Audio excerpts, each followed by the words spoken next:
मेरा नाम मंजुली है। मैं एक छोटे से कस्बे में रहती हूँ, जहाँ हर गली में लोग एक दूसरे को नाम से पहचानते हैं। हमारे घर में हमेशा शोर रहता था, कभी बर्तन बजने का, कभी पापा की खांसी का और कभी मम्मी के मंदिर से आती हुई घंटी का। हमारे घर में एक बड़ा सपना पल रहा था, मेरी शादी का। पापा ने अपने जीवन की सारी कमाई, सारी मेहनत सिर्फ मेरी शादी के लिए जोड़ रखी थी। कहते थे, बेटी की विदाई इज्जत की बात होती है मंजुली। मैं तुझे दहेज नहीं, आशीर्वाद दूंगा, मगर लोग तो समाज में बातें करेंगे ना, इसलिए थोड़ा बहुत जोड़कर रख रहा हूं। मैं हर बार मुस्कुरा कर कहती, पापा, मुझे किसी पैसे की जरूरत नहीं, आप है ना, बस वही काफी है। पर पापा की सोच कुछ और थी। वो एक एक रुपया बचाकर मिट्टी के गुल्लक में डालते जाते। मम्मी कभी कभी मजाक में कहती, अरे बेटी की शादी में इतना भी क्या दहेज जमा कर रहे हो? कहीं बेटी के हाथ पीले होने से पहले बाल सफेद ना हो जाए। पापा हंसते, पर उनकी आंखों में हमेशा एक डर छिपा रहता, गरीबी का डर।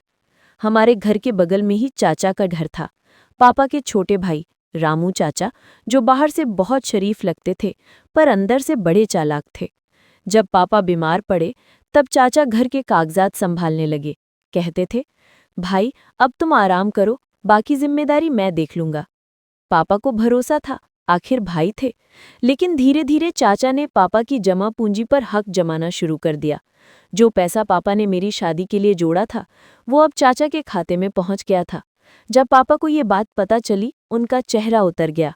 उन्होंने बस इतना कहा, रामू, तूने मेरे सपने पर हाथ क्यों डाला? पर चाचा ने हंसकर कहा, भाई, सपने तो सबके होते हैं, मुझे भी अपने बेटे की दुकान खोलनी है, सोचो तो सही। घर का पैसा ही घर में रहा। पापा का दिल टूट गया। उस दिन उन्होंने खाना नहीं खाया और उस रात उनकी तबीयत अचानक बिगड़ गई। सुबह तक पापा नहीं रहे। पापा के जाने के बाद घर की जिम्मेदारी मुझ पर और मेरे भाई कुलदीप पर आ गई। कुलदीप मुझसे 2 साल छोटा था, पर हमेशा मेरा सहारा बना रहा। एक दिन मैं रसोई में खाना बना रही थी। रोटी तवे पर थी और दाल उबल रही थी। मम्मी चुपचाप कोने में बैठी थी। मैंने धीमे से कहा, माँ, खाना लगाऊं? उन्होंने सिर हिलाया। पहले अपने भाई को बुला, खेत से आया होगा, थक गया होगा। कुलदीप जब अंदर आया, कपड़े मिट्टी से सने हुए थे, लेकिन चेहरे पर वही मासूम मुस्कान थी। उसने कहा, दीदी, आज बड़ा अच्छा दिन था। हमारी मेहनत का पहला गेहूं का बोरा बिक गया। मैं मुस्कुराई, पर अंदर कहीं एक टीस उठी। वो पैसा जो पापा ने रखा था, अब हमारे पास नहीं था। हर महीने का खर्च अब हमारी मेहनत पर चल रहा था। कुलदीप को जब चाचा के लालच की बात पता चली, वो भड़क गया। वो बोला, दीदी, मैं इंसाफ के लिए लड़ूंगा, चाहे मुझे कुछ भी करना पड़े। माँ डर गई। बेटा, रिश्तेदारी में आग मत लगा, जो गया उसे जाने दे। पर कुलदीप ने नहीं माना। वो रोज पंचायत के चक्कर लगाने लगा। चाचा ने वहां भी अपना रसूख चला रखा था। लोग बोले, अरे रामू तो ईमानदार आदमी है, झूठे आरोप मत लगाओ। कुलदीप का खून खौल उठा, पर वो जानता था, सच धीरे चलता है पर रुकता नहीं। गांव में अब नई बातें फैलने लगी थी। किसी ने कहा, मंजुली की शादी टूट गई क्योंकि दहेज का पैसा गया। किसी ने कहा, उनके घर में अब बरकत नहीं रही। लोगों के शब्द कभी कभी जहर से भी ज्यादा दर्द देते हैं। मैं रात को अकेले छत पर बैठती और आसमान की ओर देखती। मन में सिर्फ पापा की आवाज गूंजती, बेटी, इज्जत कभी पैसे से नहीं खरीदी जाती। धीरे धीरे समय बीतता गया। मैं अब घर संभालने लगी थी। रसोई, माँ की दवा, खेत की हिसाब किताब। सुबह मैं कुलदीप के साथ खेत तक जाती और दोपहर को लौटकर खाना बनाती। माँ और मैं मिलकर रसोई में काम करती। हमारी रसोई छोटी थी, पर हर बार उसमें माँ बेटी की हंसी गूंजती। कभी नमक ज्यादा हो जाता तो माँ हंसकर कहती, बेटी, तेरे हाथ में तो अब भावनाएं ज्यादा हैं, नमक कम कर दिया कर। मैं भी मुस्कुरा देती। लेकिन एक दिन कुछ ऐसा हुआ जिससे मेरा दिल कांप उठा। शाम को जब मैं रसोई साफ कर रही थी, दरवाजे के नीचे से एक पुराना लिफाफा अंदर गिरा। मैंने उठाकर देखा, उस पर मेरे पापा की लिखावट थी। लिफाफा पुराना था, जैसे किसी ने छुपा कर रखा हो। मैंने कांपते हाथों से खोला। अंदर लिखा था, मंजुली, अगर कभी मेरे जाने के बाद तुम्हें ये चिट्ठी मिले, तो जान लेना कि मैंने तेरे नाम पर कुछ जरूर छोड़ा है। किसी पर भरोसा मत करना, खासकर अपने चाचा पर। वो जो खेत के पीछे पुरानी कोठरी है, वहां मेरी सबसे बड़ी जमा पूंजी छिपी है। उसे सिर्फ तू और कुलदीप निकाल सकते हो। मेरा दिल जोर जोर से धड़कने लगा। मैंने लिफाफा कसकर पकड़ लिया।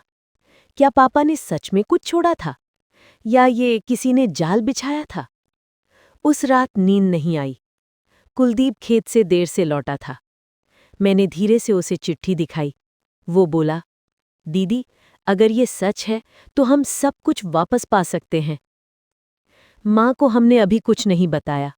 हमने तय किया कि सुबह होते ही उस कोठरी में जाएंगे। रात के 2 बजे तक मैं जागती रही। घर में सब सो चुके थे। बस चांद की रोशनी आंगन में बिखरी थी। मुझे लगा जैसे पापा की परछाई वही खड़ी हूं, मुस्कुराती हुई। मन में एक आवाज आई, डर मत बेटी, सच हमेशा मिलता है, बस हिम्मत रख। सुबह जब मैं उठी तो देखा माँ पहले से जग चुकी थी। चूल्हे पर चाय रखी थी। उन्होंने पूछा, आज इतनी जल्दी क्यों उठ गई? मैंने कुछ नहीं कहा, बस मुस्कुरा दी। कुलदीप बाहर इंतजार कर रहा था। हम दोनों चुपचाप उस पुराने खेत की ओर चल पड़े जहां पापा ने कभी नई कोठरी बनवाई थी। रास्ते में हवा में अजीब सी शांति थी। कुलदीप बोला, दीदी, अगर वहां कुछ निकला तो क्या करेंगे? मैंने कहा, वो जो भी होगा पापा की निशानी होगी। हमें किसी को बताना नहीं है जब तक सच सामने ना आ जाए। जब हम कोठरी के पास पहुंचे, वहां ताले पर जंग लगी थी। हमने मुश्किल से ताला तोड़ा। अंदर धूल, जालों और मिट्टी के ढेर थे। कुलदीप ने एक कोने में कुछ देखा, एक पुराना लोहे का संदूक। उस पर लिखा था मंजुली। कुलदीप ने संदूक को बाहर खींचा। हम दोनों की सांसें तेज हो गईं। मैंने धीरे से ढक्कन उठाया। अंदर कुछ कागज, पुराने गहने और एक नोटबुक रखी थी। पर उसी के नीचे एक और लिफाफा था, इस बार लाल रंग का। उस पर किसी और की लिखावट थी। अगर ये संदूक खोला गया तो खतरा होगा। हम दोनों ने एक दूसरे की तरफ देखा। कुलदीप बोला, दीदी, ये क्या मतलब हुआ? मैंने कहा, शायद पापा को कुछ पता चल गया था जो किसी ने छिपाया था। हमने लिफाफा नहीं खोला, संदूक वहीं छोड़ दिया और घर लौट आए। लेकिन रास्ते में मुझे ऐसा लगा जैसे कोई हमारे पीछे चल रहा हो, धीरे धीरे, कदमों की आहट, जैसे कोई छुप कर हमें देख रहा हो। रात को जब मैं खाना परोस रही थी, माँ, कुलदीप और मैं एक साथ बैठकर खा रहे थे। बाहर हवा तेज चल रही थी। दिया बार बार बुझ रहा था। अचानक दरवाजे पर किसी ने दस्तक दी। मैंने पूछा, कौन है? बाहर से कोई जवाब नहीं आया। सिर्फ एक कागज का टुकड़ा दरवाजे के नीचे से अंदर सरक गया। मैंने उठाकर देखा। उस पर बस एक ही लाइन लिखी थी, जो तुम्हारे पिता ने छुपाया था वो अब किसी और के हाथ में है। मैं सन्न रह गई। मेरे हाथ से कागज गिर गया। माँ और कुलदीप मेरी तरफ देखने लगे और तभी बाहर से कोई आवाज आई, मंजुली।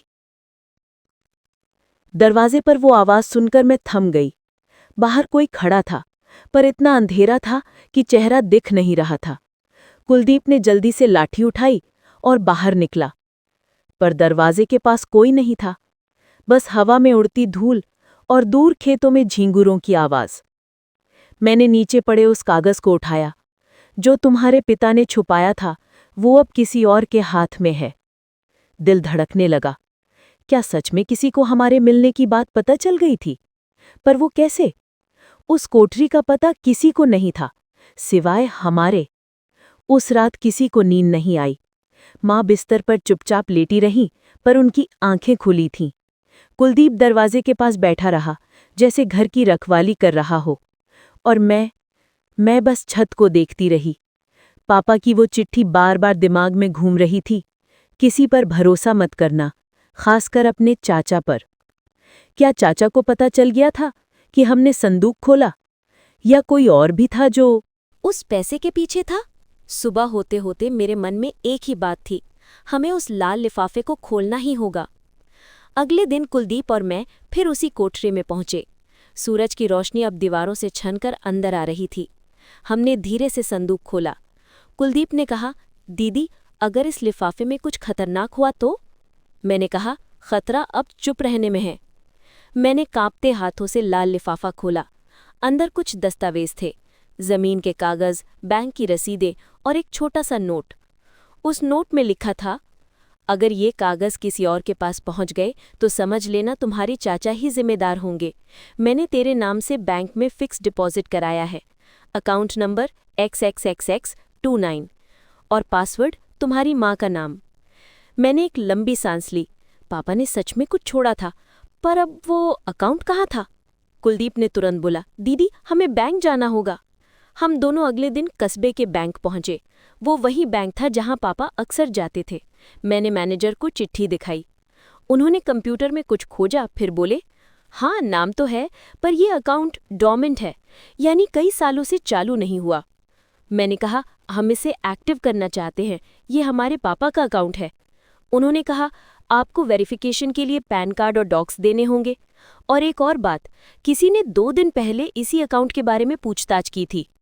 हम दोनों सन्न रह गए। कुलदीप बोला, कौन? मैनेजर बोले, नाम तो रामू था, शायद आपके चाचा। मेरे पैरों तले जमीन खिसक गई। तो सच में चाचा को सब पता था। उन्होंने शायद किसी तरह पापा की पुरानी चिट्ठियों में झांक लिया होगा। शाम को जब हम घर लौटे तो दरवाजे के पास चाचा खड़े थे, चेहरे पर वही बनावटी मुस्कान। उन्होंने कहा, अरे मंजली बिटिया, सुना तुम लोग बैंक गई थीं? कुलदीप ने तुनक कर कहा, हाँ चाचा, अपने हक की बात करने गए थे। चाचा की मुस्कान गायब हो गई। उन्होंने ठंडी आवाज में कहा, देखो बेटा, कुछ बातों को दफन ही रहने देना अच्छा होता है। जो गया उसे जाने दो। मैंने पहली बार उनसे सीधी नजर मिलाई। चाचा, पापा ने जो छोड़ा था वो किसी का हक नहीं, मेरा हक है, और अब मैं उसे लेकर रहूंगी। चाचा का चेहरा सख्त हो गया। उन्होंने कुछ नहीं कहा, बस जाते जाते बोले, जो आग तुमने लगाई है उसमें घर ही जलेगा। उस रात घर का माहौल फिर वैसे ही शांत दिखा, पर अंदर तूफान था। माँ ने रसोई में धीरे धीरे खाना बनाया। मैंने चूल्हे की आंच धीमी की और कहा, माँ, पापा की याद आती है? माँ बोली, आती है बेटी, पर याद से ज्यादा डर लगता है अब। हम दोनों के बीच की खामोशी ने जैसे सब कुछ कह दिया। कुलदीप बाहर बैठा था, कुछ सोचता हुआ। वो धीरे से बोला, दीदी, मैं कल फिर बैंक जाऊंगा, चाचा को हमसे पहले कुछ नहीं मिलेगा। माँ ने डरते हुए कहा, बेटा, वो आदमी बहुत चालाक है, वो हमें नुकसान पहुंचा सकता है। कुलदीप ने मुस्कुराकर कहा, माँ, पापा का खून हमारी रगों में है, डर हमसे दूर भागेगा। अगले दिन सुबह मैं दरवाजे के बाहर झाड़ू लगा रही थी, तभी फिर एक कागज आया। इस बार उसमें लिखा था कि अगर तुमने बैंक अकाउंट में कदम रखा तो किसी की जिंदगी खतरे में होगी। मैंने कागज पढ़ा और चुपचाप भीतर आ गई। कुलदीप को नहीं बताया, माँ को भी नहीं, पर मन में डर बैठ गया कि कहीं कुलदीप को कुछ ना हो जाए। दोपहर तक कुलदीप बैंक गया। मैंने खिड़की से देखा, वो तेज कदमों से सड़क पार कर रहा था। मैंने कहा, सावधान रहना कुलदीप। वो मुस्कुराकर बोला, दीदी, अब डरना बंद करो, अब हमारी बारी है। शाम तक उसका कोई पता नहीं था, न बैंक से कोई खबर, न कॉल, न लौटने की आहट। सूरज ढल गया, चिड़िया घर लौट आई, पर कुलदीप नहीं आया। मैंने बार बार दरवाजे की ओर देखा। माँ बार बार पूछती, आया क्या? और हर बार मेरा जवाब एक ही था, नहीं माँ, अभी नहीं। रात के करीब 9 बजे किसी ने दरवाजे पर दस्तक दी। मैं दौड़ी, सोचा कुलदीप होगा। दरवाज़ा खोला, पर सामने पुलिस थी। एक सिपाही ने कहा, क्या आप मंजूली हैं? मैंने हाँ में सिर हिलाया। उन्होंने कहा, आपके भाई कुलदीप के नाम पर एक एक्सीडेंट की रिपोर्ट आई है। वो अब। मेरा दिल बैठ गया। अब क्या? मैंने कांपती आवाज में पूछा। सिपाही ने कहा, वो अस्पताल में है, बेहोश है, किसी ने उनके ऊपर हमला किया है। माँ वहीं गिर पड़ी। मैं दौड़ते हुए अस्पताल पहुंची। कुलदीप बेड पर पड़ा था, सिर पर पट्टी बंधी हुई थी। चेहरा घायल था, पर सांसें चल रही थी। डॉक्टर ने कहा, चमत्कार है कि बच गया, किसी ने पीछे से वार किया था, लगता है जान से मारने की कोशिश थी। मैंने उसके हाथ को कसकर पकड़ा। भाई, तू ठीक हो जाएगा, मैं तुझे कुछ नहीं होने दूंगी। रात के 2 बजे कुलदीप को थोड़ी होश आई। उसने धीमे से कहा, दीदी, चाचा, बैंक, अकाउंट। मैं झुककर बोली, क्या हुआ? वो बोला, जब मैं अकाउंट देखने पहुंचा, वहां किसी ने पहले से साइन कर दिए थे। चाचा थे, उन्होंने। आगे बोलते बोलते उसकी आवाज़ टूट गई। वो फिर बेहोश हो गया। मेरा सिर घूम गया। तो ये सब चाचा का काम था। उन्होंने पहले से पापा के अकाउंट पर कब्जा करने की कोशिश की थी। सुबह माँ अस्पताल आई। वो मेरे पास बैठकर बोली, बेटी, अब कुछ भी कर पर अपने पापा का नाम मिटने मत देना। मैंने सिर झुकाया। माँ, अब ये इंसाफ सिर्फ हमारे लिए नहीं, पापा के लिए भी है। मैंने तय किया कि अब पुलिस में रिपोर्ट दर्ज कराऊंगी और पापा की वो नोटबुक जिसमें उन्होंने सब लिखा था, उसे सबूत बनाऊंगी। घर लौटी तो देखा, दरवाज़ा खुला था। अंदर बिखराव था, बर्तन ज़मीन पर, अलमारी खुली हुई। किसी ने घर में चोरी की थी। सिर्फ एक चीज़ गायब थी, वही नोटबुक। मैंने हाथों से मुंह ढक लिया। आंखों से आंसू अपने आप गिरने लगे। माँ चिल्लाई, किसी ने घर लूट लिया। पर मेरे मन में सिर्फ एक बात घूम रही थी, चाचा को कैसे पता चला कि नोटबुक में क्या था। तभी बाहर से किसी के कदमों की आवाज़ आई। मैं दौड़ी और दरवाजे पर पहुंची। बाहर वही चाचा खड़े थे, हाथ में वही नोटबुक लिए हुए। चेहरे पर ठंडी मुस्कान थी। उन्होंने कहा, कभी सोचा नहीं था मंजुली कि तू मेरे रास्ते में आएगी। और फिर वो धीरे से बोले, अब ये खेल खत्म नहीं होगा, अब असली खेल शुरू होगा। मैं सन्न रह गई। मेरे होंठ कांप उठे। माँ ने मेरा हाथ पकड़ा। बेटी, अब क्या होगा? मैंने बस एक बात कही, अब जो होगा वो इंसाफ होगा। चाचा दरवाजे पर खड़े थे, हाथ में वही नोटबुक जो पापा की आखिरी याद थी।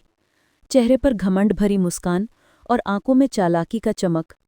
उन्होंने धीरे से कहा, मंजुली, तू बहुत समझदार बन रही है, मगर याद रख, जिस चीज को पाने के लिए मैं 30 साल से इंतजार कर रहा हूं, वो अब किसी के हाथ नहीं लग सकती। मैंने सीधी नजर मिलाई। चाचा, आपने जो लिया वो पैसा नहीं, पापा का सपना था, और मैं वो सपना वापस लेकर रहूंगी। उन्होंने हंसकर कहा, सपने गरीबों के लिए नहीं होते मंजुली, तेरे पापा ने भी यही गलती की थी। उनके ये शब्द मेरे दिल में तीर की तरह चुभ गए। माँ वहीं खड़ी थी, कांपते होंठों से बोली, रामू, तुम्हें अपने भाई की कसम, जो तुम्हारा लालच है, छोड़ दे। पर चाचा के कानों पर जूं तक नहीं रेंगी। उन्होंने जेब से एक चाबी निकाली और कहा, इस नोटबुक में उस अकाउंट का दूसरा पासकोड लिखा है। कल मैं बैंक जाकर सब अपने नाम करवा लूंगा। तुम चाहो तो इस घर में रहो या सड़क पर जाओ, अब फर्क नहीं पड़ता। और वो जाते जाते कह गए, इंसाफ गरीबों को सिर्फ धोखा मिलता है मंजुली, याद रखना। रात भर नींद नहीं आई। माँ बार बार रोती रही। कुलदीप अस्पताल में था, बेहोश पड़ा था, और मैं अकेली एक अंधेरे कमरे में बैठी सोच रही थी कि क्या सच में इंसाफ सिर्फ अमीरों के लिए होता है। पापा की बातें बार बार याद आ रही थी। बेटी, इंसाफ देर से मिलता है पर जरूर मिलता है। अचानक मुझे एक बात याद आई। जब हमने संदूक खोला था, उसमें एक छोटी डायरी और थी जिसे हमने छुआ तक नहीं था। वो अभी भी खेत की कोठरी में होगी। मेरे दिल में एक उम्मीद की किरण जली। मैंने तय किया, भोर होते ही वहां जाऊंगी। सूरज अभी पूरी तरह उगा नहीं था। मैंने माँ से कहा, माँ, मैं खेत तक जा रही हूँ। उन्होंने डरते हुए पूछा, अकेली जाएगी?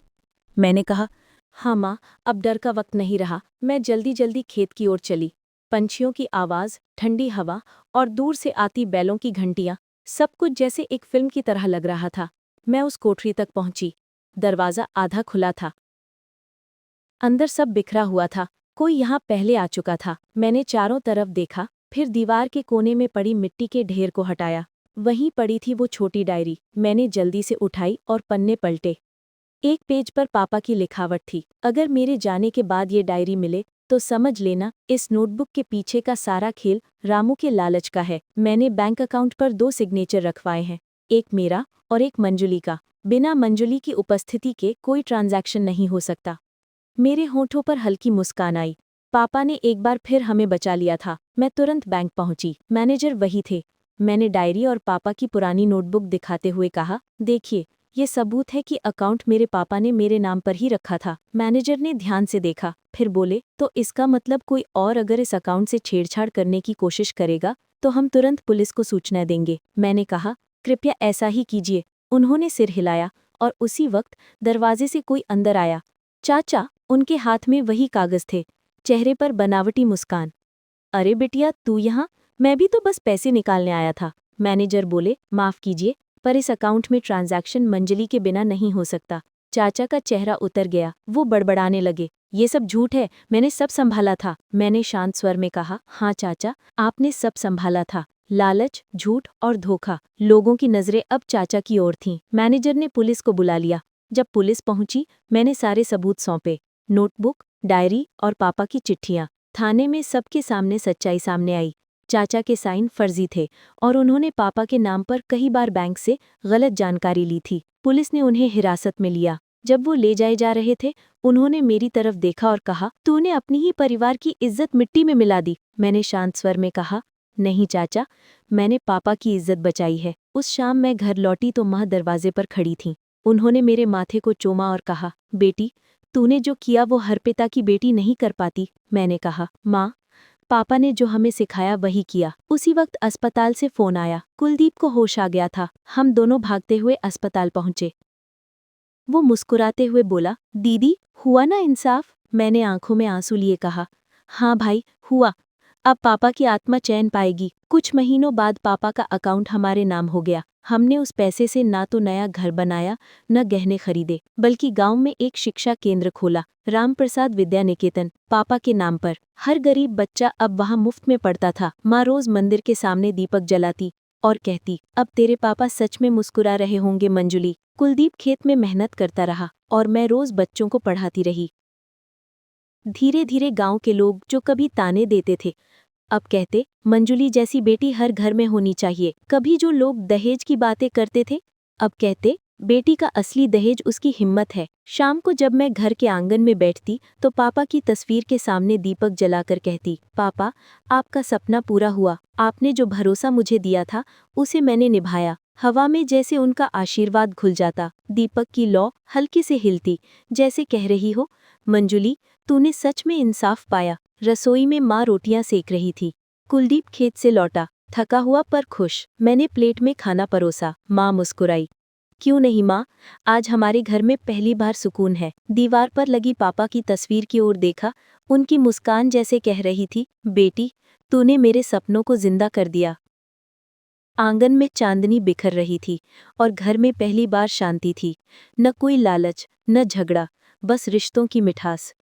इंसाफ पाने के लिए आवाज उठानी पड़ती है, और जब वो आवाज बेटी की होती है तो सारा समाज झुक जाता है।